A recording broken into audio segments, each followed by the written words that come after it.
Hello friends, আজকে আমরা একটা সিস্টেম ওপেন করব। এসারের এর ডিসপ্লের প্রবলেম আছে, তো এই সিস্টেমটা ওপেন করব। এর ডিম ডিসপ্লে ইস্যু আছে আর এসএসডি আপগ্রেড করা হবে এই সিস্টেমটায়, আর চার্জিং পোর্টের একটু প্রবলেম আছে, সেটাও একটু সলভ করা হবে।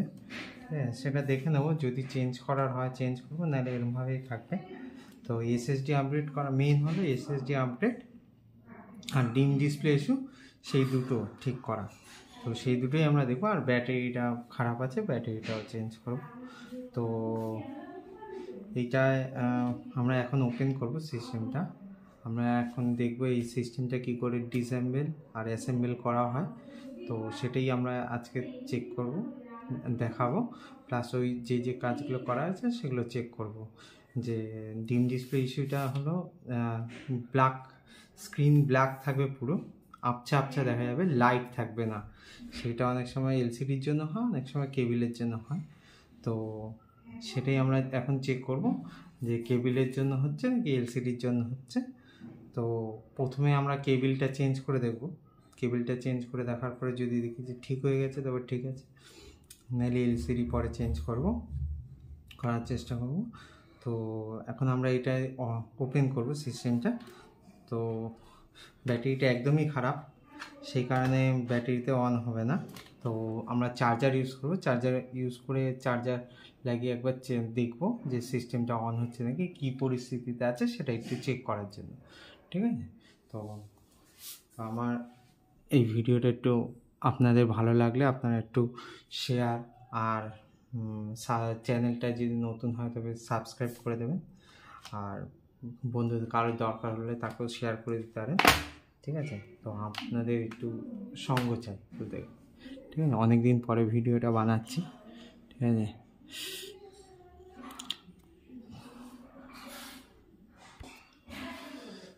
তো আমরা চার্জার লাগিয়ে ফেলেছি, দেখবো এখন চেক করে। ছোট্ট জায়গা, তো অসুবিধা হচ্ছে।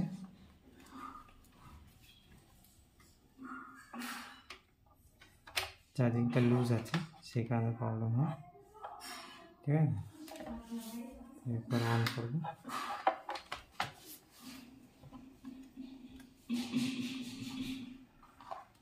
অন হয়ে গেছে সিস্টেম। এক্সটার্নাল ডিসপ্লে এইচডিএমআই বা ভিজিএ কেবল থেকে লাগালে তো ডিসপ্লে দিচ্ছে, কিন্তু এতে আসে, এমনি নর্মালি আসছে না কোনো ডিসপ্লে। সিস্টেম দেখো অন হয়ে গেছে। এই গ্রিন ব্লু লাইটটা জ্বলা মানে সিস্টেম পাওয়ার অন আছে, ডিসপ্লেও এসে গেছে। আর যদি এই লাইটটা না জ্বলে তবে ভাববে যে ডিসপ্লে নেই, বা ব্লিঙ্ক করলে ডিসপ্লে আসেনি। ঠিক আছে? তো সিস্টেম অন হয়ে গেছে। সিস্টেম স্লো আছে বলে দেখা যাবে না, তোমাদের প্রবলেমটা দেখাচ্ছি। হালকা দেখা যাবে, দেখতে পারবে এই যে উইন্ডোজের চিহ্নটা দেখাচ্ছে, লগ ইন হচ্ছে। ঠিক আছে? হালকা দেখা যাচ্ছে। এটা হলো এই প্রবলেমটা হলো ব্যাকলাইট খারাপ হয়ে যায় অনেক সময় ডিসপ্লে, তো আর না হলে কেবিলের জন্য হয়। তো এটা কাস্টমারের যে প্রবলেমটা বলেছে, কাস্টমার বলছে কোনো সময় আসে, লিডটা আপ ডাউন করলে কখনো আসে কখনো আসে না। তো এটাই হলো সবচেয়ে বড় প্রবলেম। তো এটাই আমরা চেক করবো আজকে এটাতে। তো একটু সঙ্গে থেকো, দেখো পুরো ভিডিওটা। জাস্ট প্রবলেমটা দেখানোর জন্য আমি আপনাদের দেখালাম প্রবলেমটা শুধু। তো সিস্টেমটা অন করলাম ওই কারণে। আমি এখন বন্ধ করে দেবো সিস্টেমটা। এবার ওপেন করা চালু করব।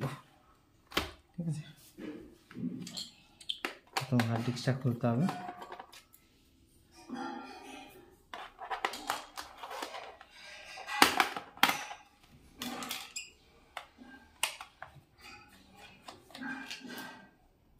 এরা ব্যাটারি ভিতর থেকে আসে।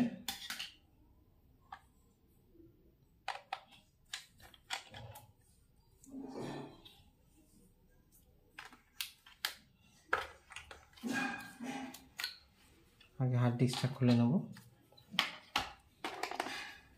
যে একটা র্যাম আছে। চাইলে আপনারা 2.5 ইঞ্চি যে এসএসডি হয়, এখানে এসএসডি আপগ্রেড করতে পারবেন, কিন্তু সেক্ষেত্রে এই হার্ড ডিস্কটা আলাদা করে নেওয়া যাবে। আমরা দেখবো এর ভেতরে এনভিএমই বা এসএসডি স্লট আছে নাকি। তো যদি ওই স্লটটা দেখার জন্য আমি মেনলি এটা ওপেন করছি। তো ওটা দেখে একবার যদি থাকে তো সেটাও চেঞ্জ করব, যাতে কাস্টমার এই হার্ড ডিস্কটা ইউজ করতে পারে। আর যদি তাও দেখি যে না হচ্ছে, তবে এই হার্ড ডিস্কটা বাদ দিই, একটা এসএসডি লাগিয়ে এটাকে এক্সটার্নাল হিসাবে ওই কেসিং দিয়ে লাগিয়ে দিয়ে ইউজারকে দিয়ে দেবো। তো অন করছি, ওপেন করছি সিস্টেমটাকে।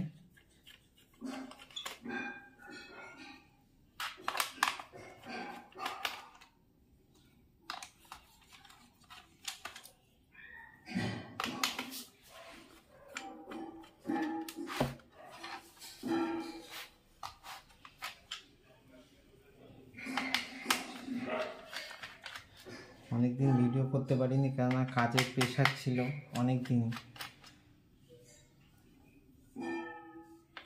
তো সেই কারণে আর ভিডিও করতে পারিনি।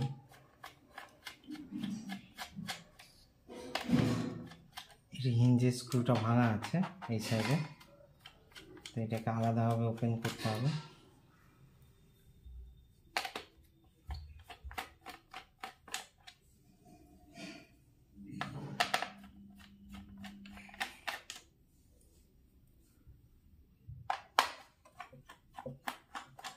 আগে একজনকে একটা দোকানে দিয়েছিল, সেখানে অর্ধেক স্ক্রু হোল্ডার ভেঙেই ফেলেছে রিকভারে।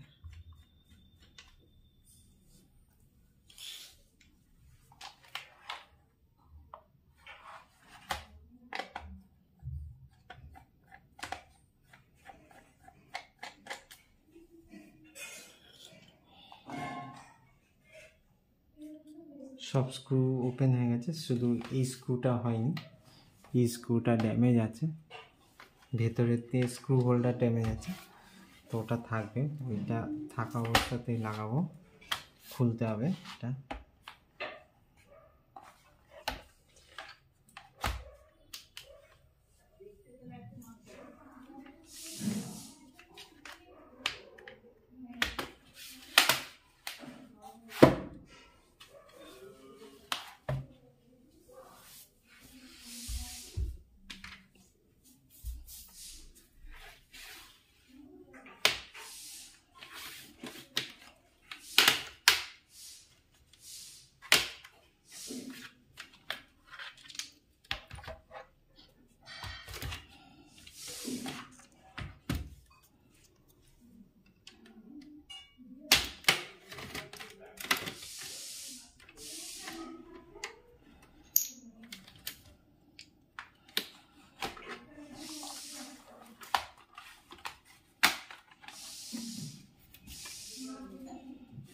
রিকভার, এই যে স্ক্রু হোল্ডার ভাঙা সব কটা,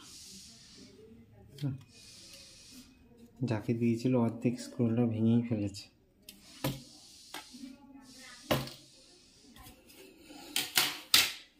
যে এটা তো ঠিক করা যাবে না, কেননা ওটা ঠিক করতে হলে পুরো চেঞ্জই করতে হবে ওটা। এটাই আমি চাচ্ছিলাম, এনভিএমি স্লট আছে নাকি, M.2 বা এনভিএমি বসে যাবে এর মধ্যে, তো ওটাই লাগিয়ে দেবো।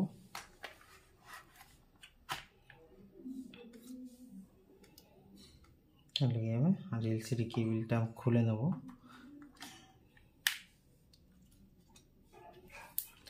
সবার আগে সিস্টেম যখনই খোলা হবে, সবার আগে আমি আগেও বলেছি, এখনও বলছি, সবার আগে ব্যাটারিটা ডিসকানেক্ট করে নিতে হবে। কেননা কখনো কি হয়, ব্যাটারি ডিসকানেক্ট না করলে একটু এদিক ওদিক হলে হয়তো কোনো জায়গায় শর্ট হয়ে বোর্ডটা বসে যেতে পারে বা অন্য কিছু বসে খারাপ হয়ে যেতে পারে। তো সুতরাং সবার আগে ব্যাটারিটা খুলব। ব্যাটারি খুলে দেওয়ার পরে তারপরে যা খোলার সেগুলো খুলতে হবে, আদার্স।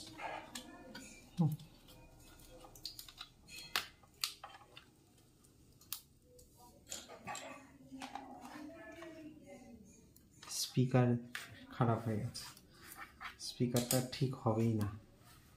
স্পিকার দেখো কি অবস্থা, স্পিকার স্পিকার ফাটিয়ে দিয়েছে।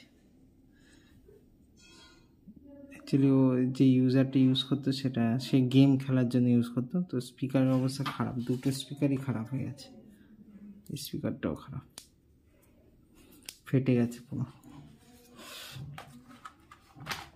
এটা আমার জানা ছিল না, তো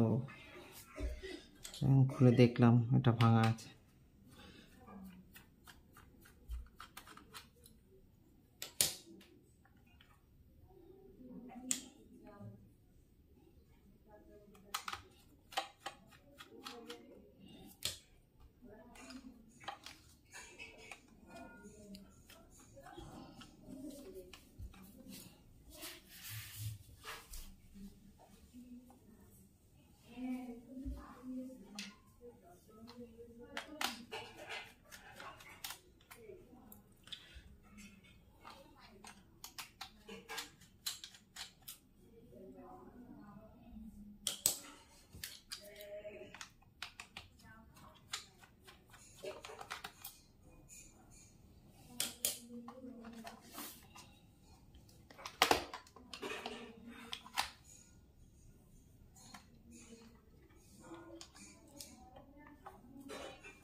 অ্যান্টেনাটা, ওয়াইফাই অ্যান্টেনাটা খুলে নিলাম।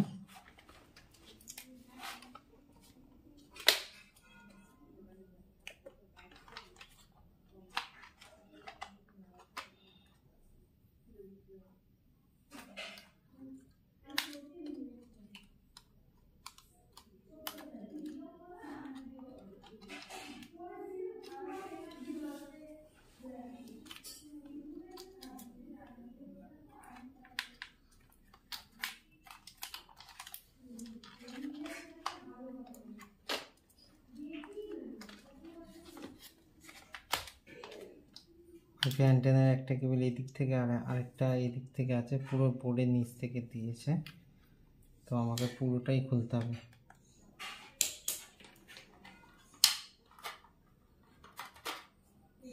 পুরো মাদারবোর্ডটা ওপেন করতে হবে না।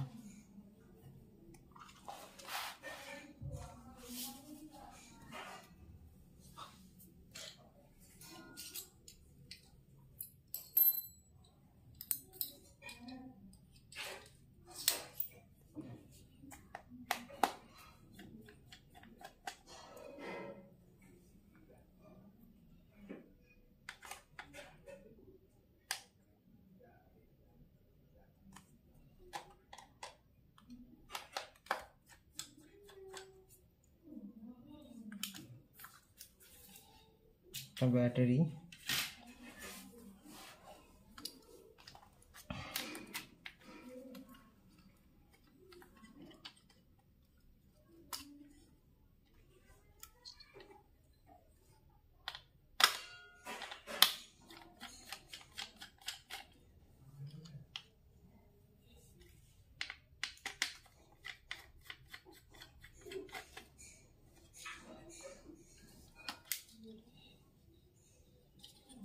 ফ্যান,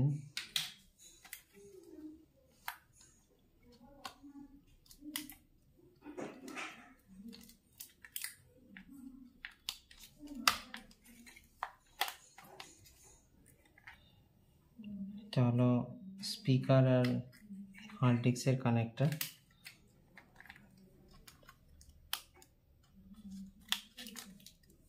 কিবোর্ডের কানেক্টর,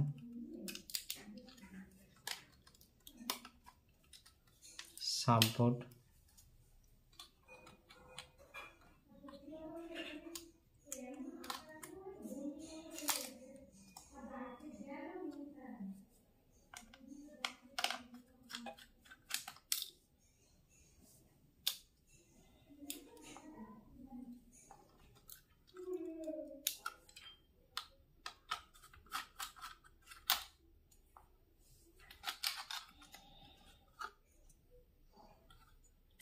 এটা হলো মাদারবোর্ড।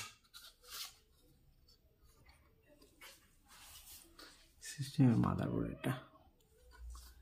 র্যাম স্লট একটি আছে, যা লাগাতে হবে এর মধ্যেই। আর এক্সট্রা একটা র্যাম ইনবিল্ট আছে, 4 GB ইনবিল্ট আছে। আর কাস্টমার কত 4 GB এক্সটেন্ডেড করেছে, তো এটা 8 GB ম্যাক্সিমাম বাড়ানো যাবে। গ্রাফিক্স কার্ড আছে, এটা গ্রাফিক্স আর এটা প্রসেসর।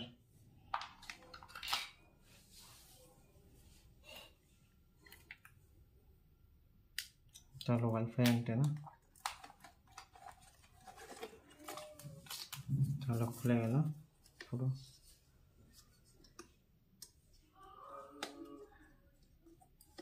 কাস্টমারের এলসিডিতে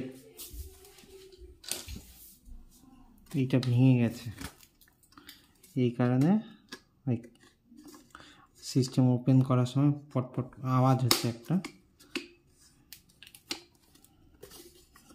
এটা ভেঙে গেছে, রিপিটগুলো ভেঙে গেছে, এগুলো ঠিক করে দেবো যাতে নতুন এসে এলসিডিটা খারাপ না হয়।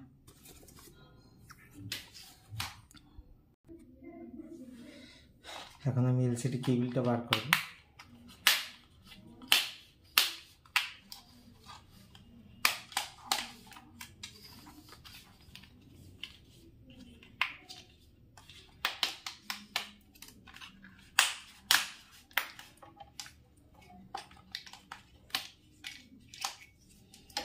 তো বেজেল,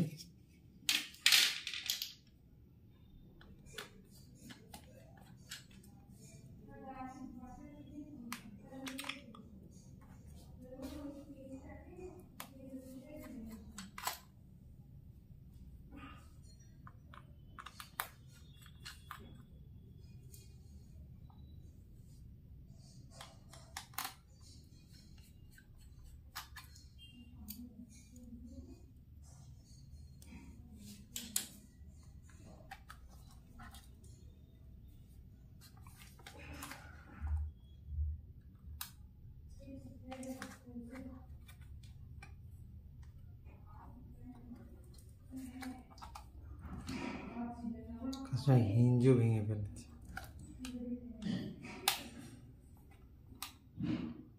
এতে বলছেই যাচ্ছে কাস্টমার হেভি রাফ ইউজ করেছে সিস্টেমটা।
চলো এলসিডি কেবিল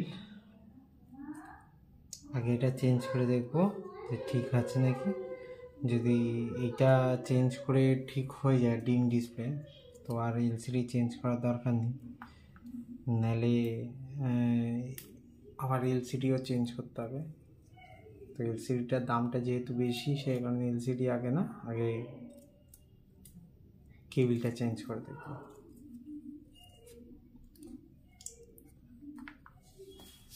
পুরো ডিসেম্বল পুরো হয়ে গেল, এবার রিঅ্যাসেম্বল করব। নতুন নতুন যেগুলো খারাপ গেলো সেগুলো চেঞ্জ করে চেক করে নেবো আগে, তারপরে অ্যাসেম্বল করব।